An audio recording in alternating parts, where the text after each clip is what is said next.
Hello everyone, আসসালামু আলাইকুম। Welcome to my channel queen of the kitchen. আমি আপনাদের মাঝে রিফ্রেশিং একটি ডেজার্ট নিয়ে চলে এসেছি। আমি আজকে আপনাদেরকে দেখাবো অত্যন্ত সহজ নিয়মে ডাবের পুডিং। ইফতারে যখন এইরকম ঠান্ডা ঠান্ডা এক টুকরো ডাবের পুডিং খাবেন, তখন মন প্রাণ কলিজা তো ঠান্ডা হবেই, মনে হবে সারাদিনের ক্লান্তি যেন এক নিমেষে দূর হয়ে গেছে। শুধুমাত্র 2 থেকে 3টি উপকরণ দিয়েই তৈরি করে ফেলতে পারবেন এরকম আকর্ষণীয় এবং অনেক মজাদার ডাবের পুডিং। ডাবের পুডিং তৈরি করার জন্য যে 3টি উপকরণ লাগবে তার মধ্যে একটি হচ্ছে ডাব। আমি বড় সাইজের একটি ডাব নিয়ে শাঁসটাকে উঠিয়ে নিচ্ছি। আপনারা এরকম গ্রেটার না থাকলে চামচের সাহায্যে শাঁসটাকে উঠিয়ে সাইডে রেখে দিবেন। ডাবের পানি এই পর্যায়ে চুলায় জাল করে নিতে হবে, তাই একটা পাত্র বসিয়ে দিয়ে দিচ্ছি পানিটুকু আমি ছেঁকে নিচ্ছি। এখানে আমার একটা ডাব থেকে 3 কাপ পরিমাণে পানি বের হয়েছে। দিয়ে দিচ্ছি 1/4 কাপ চিনি। ডাবের পানি কিন্তু মিষ্টি থাকে, আপনারা যদি খুব বেশি মিষ্টি খান সেক্ষেত্রে আরেকটু ইউজ করতে পারেন। এর সাথে দিয়ে দিচ্ছি সর্বশেষ উপকরণ agar agar powder. Agar agar powder দিয়ে দিয়েছি আমি 2 চা চামচ।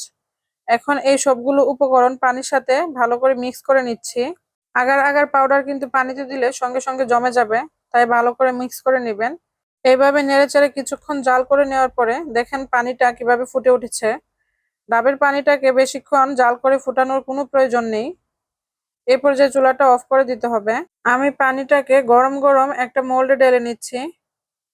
এটাকে ঠান্ডা হতে দেওয়া যাবে না, গরম গরম মোল্ডে ঢেলে নিতে হবে, কিংবা একটা বাটিতেও নিয়ে নিতে পারেন আপনারা। এই পর্যায়ে দিয়ে দিচ্ছি ডাবের শাঁসগুলো, তবে আমি একসঙ্গে সবগুলো শাঁস দিব না, অল্প অল্প করে দিচ্ছি।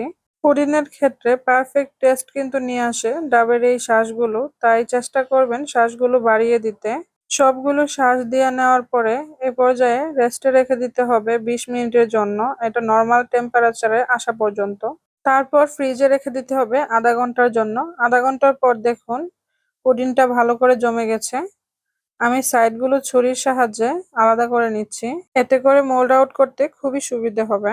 পুডিংটা কিন্তু অনেক সুন্দরভাবে সেট হয়ে গিয়েছে। এখন আমরা এটাকে মোল্ড আউট করে নিচ্ছি। একটা প্লেট দিয়ে উল্টে নিচ্ছি। আমরা নর্মালি যেভাবে পুডিং মোল্ড আউট করি সেভাবেই করে নিচ্ছি। এখন মোল্ডটাকে আস্তে আস্তে সরিয়ে নিচ্ছি।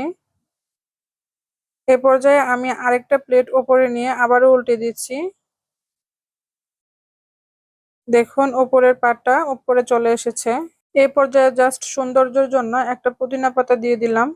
এরই মাঝে পুডিংটি সম্পূর্ণভাবে রেডি।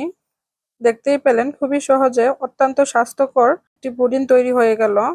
আপনারা এটা ট্রাই করতে পারেন। খুবই মজার এই ডাবের পুডিংটি। ডাব একটি স্বাস্থ্যকর ফল। এই গরমের মধ্যে ডাব আমরা প্রায় খেয়ে থাকি। ডাব আমাদের পানি শূন্যতা পূরণ করে, এবং এই মজাদার পুডিংটি যদি আপনারা একবার তৈরি করে খান বারবার খেতে চাইবেন। এবং আশা করি আমার এই ভিডিওটি আপনাদের একটু হলেও উপকারে আসবে, আর তাতেই আমার সার্থকতা। তাহলে আজকে এই পর্যন্তই। যারা এখনো আমার চ্যানেলটিকে সাবস্ক্রাইব করেননি সাবস্ক্রাইব করে দিবেন, এবং পাশে থাকা বেল আইকনটিকে অন করে দিবেন নতুন নতুন রেসিপির ভিডিও পেতে। ফেসবুক পেজটিকে ফলো দিয়ে পাশে থাকবেন। আবারও চলে আসব নতুন কোনো মজাদার রেসিপির ভিডিও নিয়ে। সেই পর্যন্ত সবাই সুস্থ থাকুন, ভালো থাকুন। আল্লাহ হাফেজ। আসসালামু আলাইকুম।